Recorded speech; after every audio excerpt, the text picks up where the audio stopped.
ভারতের মুম্বাইয়ে এক উগ্রবাদী সাম্প্রদায়িক উস্কানিদাতা হিন্দু পুরোহিত আমার নবীকে নিয়ে বাজে মন্তব্য করেছে, নবীকে নিয়ে নবীর চরিত্রাঘাত এনেছে। আর এই কথাটাকে সমর্থন করেছে ভারতের এক বিজেপি নেতা, সংসদ সদস্য। এই বিষয়ে এতদিন বাংলাদেশের মানুষ আমরা জানি না।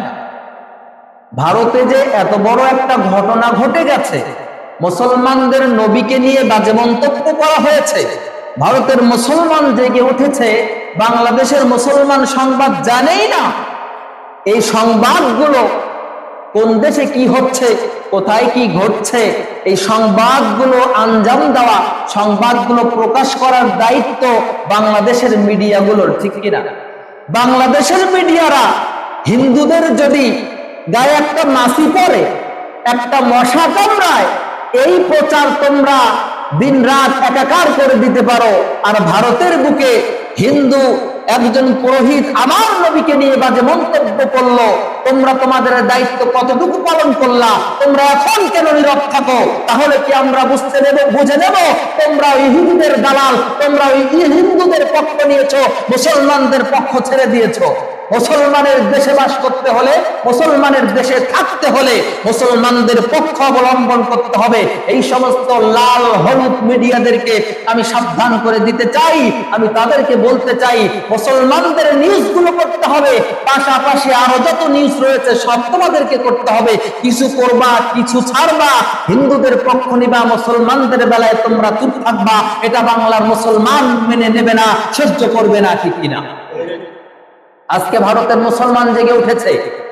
আপনারা দেখতে পারবেন পত্র পত্রিকায়, ইউটিউব ঘাটলে, ফেসবুক নেটে আপনারা দেখতে পারবেন লক্ষ লক্ষ মুসলমান একত্রিত হয়ে লং মার্চ মুম্বাইয়ের দিকে রওনা হয়েছে। এই এদের লং মার্চ দেখেই নবী প্রেমিক আশেকে রাসূল কারা এটা প্রমাণ হয়। আর যারা আজকে সুন্নি নামধারী শুধু রাসূলের মিলাদুন নবী পালন করে, কই তাদেরকে তো আজকে দেখা যাচ্ছে না। শুধু মিলাদুন নবী পালন করে তুমি আশেকে রাসূল নিজেকে জাহির করতে চাও। আমরা পাগল না, বোকা না, আমরা বুঝি আসল আশেকে রাসূল কারা আর নকল আশেকে রাসূল কারা।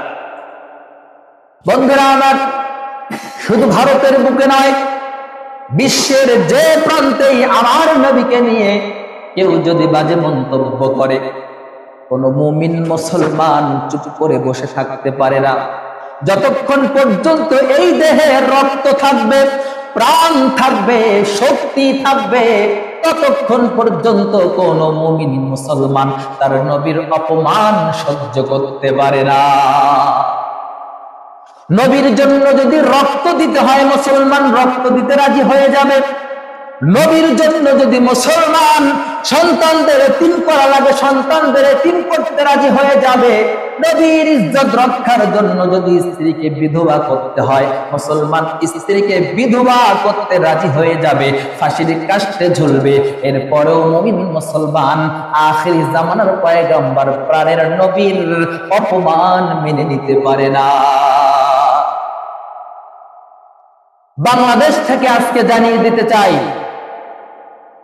ভারতের প্রধানমন্ত্রী নরেন্দ্র মোদীকে, যে আমার নবীকে নিয়ে যখন বাজে মন্তব্য হলো, ওই উগ্রবাদী সাম্প্রদায়িক উস্কানিদাতা হিন্দু পুরোহিতকে এখনো কেন গ্রেফতার করা হলো না?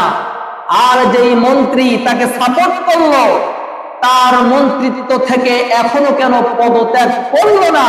তাদের দৃষ্টান্তমূলক শাস্তির ব্যবস্থা রাষ্ট্রীয়ভাবে এখনো কেন করা হলো না? আমরা এই রাষ্ট্রীয়ভাবে দৃষ্টান্তমূলক শাস্তি কামনা করছি বাংলাদেশের জনগণ। ধরে বলেন ঠিক কিনা? অন্যথায় যদি আপনারা দৃষ্টান্তমূলক শাস্তি দিতে ব্যর্থ হন, না পারেন মুসলমানদের নবীর ইজ্জত রক্ষার জন্য লক্ষ কোটি যুবক, লক্ষ কোটি তাওহীদি মুসলমান রেডি হয়ে আছে, রাজি হয়ে আছে ওই হিন্দু পুরোহিত আর ওই সংসদ সদস্যের কল্লা দেহ থেকে আলাদা করে দেওয়ার জন্য। ধরে বলেন ঠিক কিনা? যদি রাষ্ট্রীয়ভাবে তারা বিচার না করে, মুসলমানদের এবার দায়িত্ব হয়ে যাবে রাসূলের ইজ্জত নিয়ে আঘাত হানবে, রাসূলকে অসম্মান করবে, আর সে নির্বিঘ্নে দুনিয়ার জমিনে চলাফেরা করবে। এটা মুসলমান মানবে না, তাকে হত্যা করা মুসলমানের জন্য ফরজ হয়ে গেছে। ধরে বলেন ঠিক কিনা? বন্ধুরা আমার, শুধু এই যুগে কেন, আপনি পিছনের দিকে তাকান। আজ থেকে কিছু বছর পূর্বে এই ভারতের বুকেই আমার নবীকে নিয়ে বাজে মন্তব্য করেছিল ভোলানাথ। ও একটা বই লিখেছিল, বইয়ের নাম দিয়েছিল রঙ্গিলা মুহাম্মদ। এই রঙ্গিলা মুহাম্মদ বইয়ের ভিতর নবীর চরিত্রকে হেয় করার জন্য, ছোট করার জন্য যত রকম বাজে মন্তব্য করা দরকার সব রকমের বাজে মন্তব্য করা হয়েছে। এই বই যখন সারা ভারত প্রকাশ পেয়ে গেল, ভারতের মুসলমান যারা ছিল, আলেম যারা ছিল, হাফেজ যারা ছিল, নবী প্রেমিক আশিক রাসূল যারা ছিল, সবাই এই সময় ক্ষোভে ফেটে উঠেছিল। কেউ এটা মেনে নিতে পারে নাই। আমি আজকে যেমন মসজিদের মিম্বারে বসে আপনাদের উদ্দেশ্যে ওই ভারতের প্রধানমন্ত্রীকে সতর্ক করে দিলাম, তাদের দৃষ্টান্তমূলক শাস্তির আহ্বান আমি জানাইলাম। আহ্বান শুধু আমার নয়, বাংলাদেশের সমস্ত মুসলমানের, শুধু বাংলাদেশের মুসলমানের নয়, সারা বিশ্বের সব মুসলমানের এই আহ্বান। ঠিক কিনা? ওই সময় ভারতের মসজিদের খতিবগণ মুসলমানদের নবীর ইজ্জত রক্ষার জন্য করণীয় কি করতে হবে তা বোঝানোর জন্য প্রত্যেক মসজিদের মিম্বারে এরকম আলোচনা চলছিল, অগ্নিঝরা আলোচনা। ওই সময় ভারতের প্রধানমন্ত্রী যে ছিল তাকেও সাবধান করে দেওয়া হয়েছে, অনুরোধ করা হয়েছে, আপনি এটার বিচার করুন, অন্যথায় মুসলমান যদি আইন নিজ হাতে তুলে নেয় তাহলে কিন্তু জীবন নিয়ে কেউ রক্ষা পাবে না, জীবন রাখতে পারবে না। হয়তো সে মরবে, নয় মুসলমানরা মরবে। এরপরে রাসূলের ইজ্জত মুসলমানরা রক্ষা করবেই করবে। জোরে বলেন ঠিক কিনা? ওই সময় যখন প্রত্যেক মসজিদের মিম্বারে অগ্নিঝরা আলোচনা চলছিল, ওলামায়ে কেরাম কোরআন হাদিস রিসার্চ করে ঘেটে ঘেটে যখন ফতোয়া দেওয়া শুরু করলো, একজন ওলামায়ে কেরাম বলে ফেলল, ভারতের দিল্লির শাহী মসজিদ থেকে আহ্বান আসলো, ভারতের প্রধানমন্ত্রী এই ভোলানাথের বিচার করে নাই। ভারতের সর্বোচ্চ একজন নাগরিক, বুদ্ধিজীবী, এই কারণে তার বিরুদ্ধে কোনো পদক্ষেপ ভারত সরকার গ্রহণ করে নাই। ও যুবকেরা, ও মুসলমানেরা, ও আশিক রাসূলেরা, নবীর দুশমন দুনিয়ায় বেঁচে থাকবে, আর তোমরা কিভাবে বেঁচে থাকবা? তা হয় না, তা হয় না। হয়তো নবীর দুশমন বেঁচে থাকবে, নয়তো তুমি বেঁচে থাকবা। হয় নবীর দুশমন মরবে, না হয় তোমার জীবন তুমি বিসর্জন দিবা। এরপরেও ভোলানাথের কল্লা দেহ থেকে আলাদা করা চাই। আর এই কারণে যদি তুমি গ্রেফতার হয়ে যাও, ভারতের আদালতে যদি তোমার বিচার হয়, ফাঁসির কাষ্ঠে যদি তোমাকে ঝোলানো হয়, কোরআন হাদিস বলছে তোমার ওই মৃত্যুকে আল্লাহ রাব্বুল আলামিন শহীদি মর্যাদা দান করবে। শহীদ হতে চাও? সুবর্ণ সুযোগ তোমার জন্য।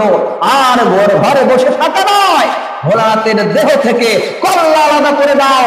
আর ভারতের বিচারে যদি তোমার ফাঁসি হয়, এই মৃত্যুটাকে আল্লাহ রাব্বুল আলামিন শহীদ মৃত্যু হিসাবে কবুল করবে। মরতে যদি হয় শহীদি মরণ চাই, জিহাদি জীবন করেছি বরণ তাই। মরতে যদি হয় শহীদি মরণ চাই, জিহাদি জীবন করেছি বরণ তাই। এই পৃথিবীতে মানুষ জন্মগ্রহণ করবে, মানুষ যেমন পৃথিবীতে আসবে, এই মানুষ আসলে পরে তাকে মৃত্যুবরণ করতেই হবে। মহান রব্বুল আলামিন কোরআনুল কারীমের মধ্যে জানায়া দেয়, কুল্লু নাফসিন যায়িকাতুল মাউত, এই মৃত্যুর স্বাদ আমাকে যেমনি গ্রহণ করতে হবে, আপনাকে তেমনি গ্রহণ করতে হবে। পৃথিবীর যত সৃষ্টি জীব রয়েছে সকলকেই মৃত্যুর স্বাদ গ্রহণ করতে হবে। আর এই মৃত্যুর স্বাদ গ্রহণ করা, মৃত্যুবরণ করা সব থেকে আরামদায়ক মৃত্যু হলো শহীদি মৃত্যু। মৃত্যুর যন্ত্রণা আছে, কষ্ট আছে, যদি সেই যন্ত্রণা থেকে বাঁচতে চাও, আরামদায়ক মৃত্যু যদি তুমি কামনা করো, তাহলে তোমাকে অবশ্যই অবশ্যই শহীদ হতে হবে। শহীদি মৃত্যুর থেকে অন্য কোন মৃত্যুতে এত আরাম আর নাই। আরাম যদি পেতে চাও তাহলে শহীদি মৃত্যু তুমি গ্রহণ করে নাও। শহীদ হওয়ার আশা আকাঙ্ক্ষা তামান্না অন্তরে রাখো। শহীদ হওয়ার আশা আকাঙ্ক্ষা তামান্না যদি কোনো মুসলমানের না থাকে, সেও পূর্ণ মুমিন হতে পারবে। শহীদি মৃত্যুর আশা আকাঙ্ক্ষা থাকতে হবে। আল্লাহ, আপনি আমাকে শহীদ মৃত্যু দান করেন। ইসলামের জন্য যদি আমার জীবন দরকার হয়, আমি জীবন দিতে রাজি। আল্লাহ, আপনি আমাকে শহীদ মৃত্যু দান করেন। আল্লামা সাইয়্যিদি দোয়া করতেন, আল্লাহ আপনি আমাকে শহীদ মৃত্যু দান করেন। যারা জানে, যারা বুঝে, প্রত্যেকেই শহীদ মৃত্যু কামনা। আমিও চাই আল্লাহ যেন আমাকে শহীদ মৃত্যু দান করে। আপনারা একটু দোয়া করেন, বলে না আমি। আমরা সবাই চাই, ঠিক কিনা? আল্লাহ সকলকে শহীদি মৃত্যু দান করুক, সকলেই পড়ি আমিন। বন্ধুরা আমার, মসজিদ থেকে এরকম ফতোয়া যখন দেওয়া হলো, ওই ভোলানাথকে আর বাঁচায় রাখা যাবে না। ভারত সরকার যেহেতু ওর বিচার করে নাই, সুতরাং বিচার এবার মুসলমানদের হাতে করতে হবে। যেই যুবক, যেই বৃদ্ধ, যেই বয়স্ক, যেই মহিলা, যেই নারী, যেই শিশু, যেই কিশোর ওই ভোলানাথকে হত্যা করবে, আর এই কারণে যদি তার ফাঁসি হয়, তার মৃত্যুটাকে আল্লাহ রাব্বুল আলামিন শহীদি মৃত্যু হিসাবে কবুল করবে। এই আলোচনা শোনার পর একজন যুবক মসজিদের ভিতরেই প্রতিজ্ঞাবদ্ধ হলো, না না না, রাসূলের দুশমন বেঁচে থাকবে, আমি বেঁচে থাকবো তা হবে না। রাসূলের দুশমন বেঁচে থাকবে, না হয় আমি বেঁচে থাকবো। ও মরবে, না হয় আমি মরবো। এই প্রতিজ্ঞা আল্লাহ আমি তোমার ঘরে বসে করলাম, নামাজ শেষ করেই ভোলানাথের ব্যবস্থা আমি করব। কিতাবের মধ্যে এসেছে ও যুবকের নাম আলিমউদ্দিন। কি নাম? আলিমউদ্দিন। বাড়িতে চলে গেল, মায়ের দরবারে গিয়ে বলছে, মা তোমার দরবারে আমার একটা আরজি আছে। মা গো, তোমার তো আর কোনো সন্তান নাই, আমি একটি মাত্র তোমার ছেলে সন্তান, তোমার আর কোনো কন্যা সন্তান নাই। মা গো, জন্মের পর বাবারে বাবা বলে ডাকতে পারি নাই, আর তুমিও দ্বিতীয় কোনো বিবাহ করো নাই। ও মা, আমার চেহারার দিকে তাকাইয়া তুমি এতগুলো বছর অতিবাহিত করেছো। মা, আজকে তোমার কাছে আমি একটা জিনিস চাই, বলো তুমি আমারে দিবানি? মা ডাক দিয়ে বলে, বাবারে, তোর বাবা মরার পর বাবার অভাব কোনোদিন আমি তোরে বুঝতে দেই নাই। নিজে না খেয়ে তোরে আমি খাওয়াইছি, নিজে কষ্ট সহ্য করেছি, তোরে কোনো কষ্ট করতে দেই নাই। আজ পর্যন্ত তোর কোন চাওয়া আমি মা অপূর্ণ রেখেছি? বাবা বল, কি তুই চাস আমি মা তোর চাওয়া পূরণ করব। মা কি সন্তানের চাওয়া পূরণ করতে চায় না? জীবন দিয়ে হলেও সন্তানের চাওয়া মা পূরণ করে। কিন্তু এখন দেখা যায় সন্তানরা বড় হয়ে গেলে মা বাবাকে ভুলে যায়। বন্ধুরা আমার, যুবক মায়ের কাছে আরো বড় জোরে আবদার করছে, মা আমি এমন একটা জীবন জিনিস চাই, তুমি আগে আমাকে ওয়াদা করো, কথা দাও যে হ্যাঁ দিবাই দিবা। কেমন যুবক বুঝতে পেরেছে? মা হয়তো নাও বলতে পারে, কারণ এখানে জীবন মরণের খেলা। মা এবার হাতে ধরে যখন ওয়াদা করেছে, বাবারে ওয়াদা করলাম তোর চাওয়া আমি পূরণ করব, তখন যুবক ডাকতে বলছে, মা তুমি হয়তো ইতিমধ্যেই শুনতে পেয়েছ, ভারতের বুকে আলিমউদ্দিন, ভারতের বুকে ভোলানাথ আমার নবীকে নিয়ে বাজে মন্তব্য করেছে। রঙ্গিলা মুহাম্মদ বই লিখেছে মা, যেই বইয়ের বিরুদ্ধে ভারতের সব উলামায়ে কেরাম এক হয়েছে, বক্তব্য দিয়েছে, ফতোয়া জারি করেছে ওই ভোলানাথকে দুনিয়ার জিন্দেগি থেকে, দুনিয়ার জমিন থেকে উৎখাত করে দেওয়ার জন্য। ও মা, সারা বিশ্বের মধ্যে লক্ষ লক্ষ মুসলমান তৈয়ার আছে, রেডি হয়ে আছে ভোলানাথকে খতম করার জন্য। কিন্তু মা, আমি চাই আমি আলিমুদ্দিনের হাতে ওই ভোলানাথকে চিরতরে জাহান্নামে পাঠাবো, এই অনুমতি তুমি আমারে দাও। যেমন সন্তান তেমন তার মা। মা ডাকতে বলছে, বাবা আলিমুদ্দিন, আমার 10টা নয় 5টা নয়, একটি মাত্র সন্তান তুমি। আল্লাহ রাব্বুল আলামিন আমার গর্ভে যদি 100 সন্তান দান করত, ওই 100 সন্তানকে দোয়া দিয়ে হাতে অস্ত্র তুলে দিয়ে আমি মা ওই ভোলানাথকে হত্যা করার জন্য পাঠিয়ে দিতাম।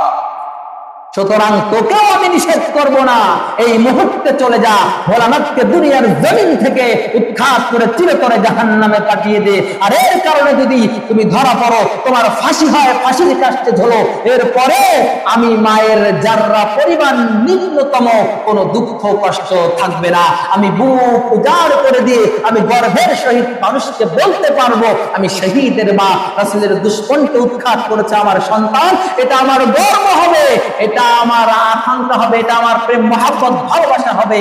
এটা আমি গর্বের সহিত মানুষের সামনে বলবো, বাবা তাড়াতাড়ি যা। এ হলো মা। ইসলামের জন্য, নবীর জন্য, আল্লাহ রাসূলের জন্য এরকম আমাদেরকে আগায় আসতে হবে, এরকম সবকিছু কুরবান করতে হবে। আল্লাহর নবী বলে, লা ইউমিনু আহাদুকুম হাত্তা আকুনা আহাব্বা ইলাইহি মিন ওয়ালিদিহি ওয়া ওয়ালাদিহি ওয়ান নাসি আজমাইন। ততক্ষণ পর্যন্ত তুমি পূর্ণ মুমিন হতে পারবা না যতক্ষণ পর্যন্ত তোমার বিবি বাচ্চা, তোমার পিতামাতা, তোমার আপনজন, আত্মীয় স্বজন, বন্ধু বান্ধব, দুনিয়ার সব মানুষের চেয়ে আমি নবীকে বেশি না ভালোবাসবা। বন্ধুরা আমার, হযরত আবু বকর রাদিয়াল্লাহু তাআলা আনহু এবং তার সন্তান এক ঘরের ভিতরে প্রবেশ করল। সন্তান ডাকতে বলছে, বাবা ওই সময়ের কথা আমার মনে পড়ে গেল। আবু বকর সিদ্দিক রাদিয়াল্লাহু তাআলা আনহু ডাকতে বলছে, কোন সময়ের কথা?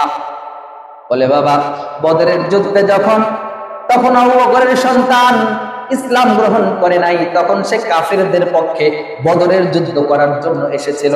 আর হযরত আবু বকর ইসলামের পক্ষে, রাসূলের পক্ষে সেই বদরের যুদ্ধে অংশগ্রহণ করেছিল। আবু বকরের সন্তান ডাকতে বলে, বাবা আমি বারবার ওই যুদ্ধে আপনাকে সামনে পেয়েছিলাম, তলোয়ার উঁচু করেছে আপনাকে হত্যা করব, কিন্তু আপনি আমার বাবা, এই কারণে মহব্বতে ভালোবাসায় আমি আপনাকে হত্যা করি নাই, অন্যদিকে ঘুরে চলে গেছি। একবার চলে গেছি বাবা, পরে দেখি যুদ্ধ করতে করতে আবার আপনার সামনে, আপনার পিছনে আপনাকে আঘাত করব, কিন্তু প্রেম মহব্বত ভালোবাসায় আমি তা পারি নাই। এভাবে কয়েকবার ঘটে গিয়েছিল ঘটনা, বাবা আমি আপনাকে হত্যা করতে পারি নাই। আবু বকর ডাকতে বলছে, বাবা রে, ওই সময়ে যদি তুমি আমার পিছনে না থেকে আমার সামনে পড়তা, আর আমি আবু বকর যদি তোমার সামনে পাইতাম, আমার তলোয়ারে কিন্তু একটু প্রেম মহব্বত ভালোবাসার কাছে পিছু হটতো না, জায়গায় আমি তোমারে কতল করে দিতাম। এ হলো রাসূল প্রেম, এ হলো আশিক রাসূল, এ হলো মুসলমানিত্ব। আর আগে নিজে বাঁচ, কি বলে চাচা, নিজের জীবন বাঁচা, এটা মুসলমানিত্ব নয়। মুসলমানের রাসূলের ইজ্জত, মুসলমানের মুসলমানিত্ব আগে হেফাজত, এরপরে জীবন। এই জীবন দিয়ে কি হবে যদি মুসলমানিত্বই না থাকে? এই ইজ্জত সম্মান দিয়ে কি হবে যদি রাসূলের ইজ্জত সম্মানই না থাকে? এই অর্থ করে দিয়ে কি হবে যদি আল্লাহর ঘর ভাঙাচোরা থাকে? কোনো লাভ নাই। আগে ইসলাম, এরপরে আল্লাহ পাক আমাদের বুঝার তৌফিক দান করুন। বন্ধুরা আমার, আলিমুদ্দিন আপেল কাটা একটা ছুরি নিয়ে আসমানের দিকে তুলে রাখতে বলছে, ও মালিক, ও আসমানের মালিক, ও জমিনের মালিক, আমার আল্লাহ, এই সামান্য আপেল কাটা ছুরি দিয়া আমি জানি কোনো মানুষ হত্যা হবে না, কিন্তু আমি এটা জানি সব ক্ষমতার মালিক আল্লাহ তুমি। তুমি যদি চাও সামান্য আপেল কাটা ছুরি দিয়া ওই ভোলানাথকে আমি হত্যা করব, তার গায়ে টাচ করার সঙ্গে সঙ্গে তোমার গায়েবী সাহায্যের মাধ্যমে যদি তুমি আমারে সাহায্য করো, তাহলে ওই ভোলানাথকে মুহূর্তের মধ্যেই চিরতরে জাহান্নামে পাঠা সম্ভব। আল্লাহ মেহেরবানি করে তুমি এই ছুরির ভিতর তোমার গায়েবী শক্তি নাজিল করো। আলিমউদ্দিন চলে গেল ভোলানাথের বাড়ি। দরজায় গিয়ে দেখে দারোয়ান। জিজ্ঞেস করা হলো এটাকে ভোলানাথের বাড়ি? ওরে হ্যাঁ, এটা ভোলানাথের বাড়ি। বাড়িতে আছে নাকি? হ্যাঁ, দ্বিতীয় তলায়। আমি তার সঙ্গে সাক্ষাৎ করতে চাই, তার সঙ্গে আমার সাক্ষাতের ব্যবস্থা একটু করে দেন। দারোয়ান উপরে চলে গেল, বললো একজন যুবক এসেছে, আপনার সঙ্গে সাক্ষাৎ করতে চায়। বলে উপরে পাঠিয়ে দাও। দ্বিতীয় তলায় পাঠিয়ে দেওয়া হলো। আলিমউদ্দিন বলে আমি তাকায় দেখি ভোলানাথ একটা চেয়ারের ভিতর এইভাবে বসে মনের আনন্দে রয়েছে। আলিমউদ্দিন গিয়ে বলছে আপনি কি ভোলানাথ? বলে হ্যাঁ আমি ভোলানাথ। পকেট থেকে ওই রঙ্গিলা মোহাম্মদ বইটা বের করে বলছে এই বইটাকে আপনি লিখেছেন? ভোলানাথ বলছে হ্যাঁ আমি লিখেছি। হ্যাঁ আমি লিখেছি কথাটা বলতে দেরি। আলিমউদ্দিন পকেট থেকে ওই আপেল কাটা ছুরি বের করে ভোলানাথের বুকের উপর বসায় দিতে দেরি করে না। এই ছুরির ভিতর আল্লাহর গায়বী সাহায্যের মাধ্যমে সঙ্গে সঙ্গে মাটিতে লুটিয়ে পড়েছে, রক্তাক্ত হয়েছে। কিছুক্ষণের মধ্যেই আল্লাহর নবীর দুশমন চিরতরে দুনিয়া ছেড়ে জাহান্নামে চলে গেছে। বলেন সুবহানাল্লাহ। আলিমউদ্দিন গ্রেফতার হয়ে গেল। ভারতের পুলিশ প্রশাসন তাকে গ্রেফতার করে নিয়ে গেল, কোর্টে উঠানো হলো। আলিমউদ্দিনকে জিজ্ঞাসা করা হচ্ছে তুমি কি তাকে হত্যা করেছ? মাকে অন্য কাঠগড়ায় দাঁড় করিয়েছে। ইতিমধ্যেই উকিলেরা আলিমউদ্দিনকেও নানান বুঝ দিয়েছে। বাবারে তুমি বলবো আমার মাথাটা ঠিক ছিল না, ওই সময় আমি একটু এলোমেলো ছিলাম, বুঝতে পারি নাই, ছুরি নিয়ে তারে হত্যা করে ফেলেছি। শুধু এতটুকু বলবা, তাহলেই তোমারে বাঁচানোর চেষ্টা আমরা একটু করব। মাকে অনেক পীড়াপিড়ি করা হয়েছে। মাকে বলা হয়েছে মা আপনি শুধু বলবেন আপনার সন্তানটা মাঝে মধ্যেই পাগল হয়ে যায়, ঘরের জিনিসপত্র ভাঙ্গাভাঙ্গি করে, তাহলেই আমরা চেষ্টা করে তারে একটু বাঁচাইতে পারবো। আলিমউদ্দিন দেখে তার মা অন্য কাঠ গড়ায়, আলিমউদ্দিন আর এক কাঠ গড়ায়। আলিমউদ্দিন বিষয়টা বুঝতে পেরেছে যে আমাকে যেমন পীড়াপিড়ি করা হয়েছে ঠিক তেমনি ভাবে আমার মাকেও পীড়াপিড়ি করা হয়েছে মিথ্যা সাক্ষী দেওয়ার জন্য, আমাকে বাঁচানোর জন্য। আলিমউদ্দিন দু চোখের পানি ছেড়ে দিয়ে উকিলদেরকে উদ্দেশ্য করে ডাকতে বলছো ও উকিলেরা, মাকে ডাকতে বলছো মা আমার এই চক্ষু দুইটা যদি তোমাদেরকে আমি দিতে পারতাম, আমার চোখগুলো যদি যদি আপনাদের চোখের ভিতরে লাগানো যাইতো, তাহলে আপনারা দেখতে পারতেন আমার নবী ওই যে আসমানের দিকে দাঁড়িয়ে দুহাত পেতে আমারে ডাকতেছে, আমারে বারবার নিষেধ করছে রে আলিমউদ্দিন, খবরদার তুই মিথ্যা কথা বলবি না, খবরদার মিথ্যা কথা বলবি না, সত্য কথা বলবি, আমার জন্য তুই জীবন দিতে যাচ্ছিস, তোর ফাঁসিটা হতে দেরি, আমি রাসূল কোলে নিয়ে আল্লাহর জান্নাতে যাইতে দেরি করব না। বাস্তব ঘটনা, এখনো আলিমউদ্দিন মরে নাই, জীবন্ত। এই জীবন্ত চোখ দিয়ে রাসূলকে দেখতে পেয়েছেন। ওই সময়ে ভারতের আদালতে হাজার হাজার মানুষ এই দৃশ্য দেখেছে, এই কথা শুনেছে। সুতরাং আজকেও যদি আমাদের নবীকে নিয়ে, ইসলামের নবীকে নিয়ে বাজে মন্তব্য করে, ইসলামের নবীর চরিত্র আঘাত আনার চেষ্টা করে, আমরা মুসলমানরাও বসে থাকবো না। আমরা মুসলমানরাও আলিমউদ্দিনের ভূমিকা পালন করে ওই নবীর দুশমনদেরকে, ওই ভারতের হিন্দু পরিহিত এবং ওই কি বলে বিজেপি নেতাকে আমরাও চিরতরে দুনিয়া থেকে বিদায় করার জন্য পিছপা হব না, পিছপা হব না। জোরে বলেন ঠিক কিনা? বন্ধুরা আমার, আল্লাহ পাক রব্বুল আলামিন আমাদের সকলকে নবী প্রেমে এই বুকটা টইটম্বর করার তৌফিক দান করুক। রাসূলের প্রেম ভালোবাসা না থাকলে সঠিক মুসলমান হওয়া যাবে না। আল্লাহ আমাদের সঠিক মুসলমান হিসেবে কবুল করুক। সকলে পড়ি আমিন। ওয়া আখিরু দাওয়ানা আনিল হামদুলিল্লাহি রাব্বিল আলামিন। যারা সুন্নাত করেনি 4 রাকাত ক্বাবলাল জুমআহ সুন্নাত নামাজ আদায় করেন।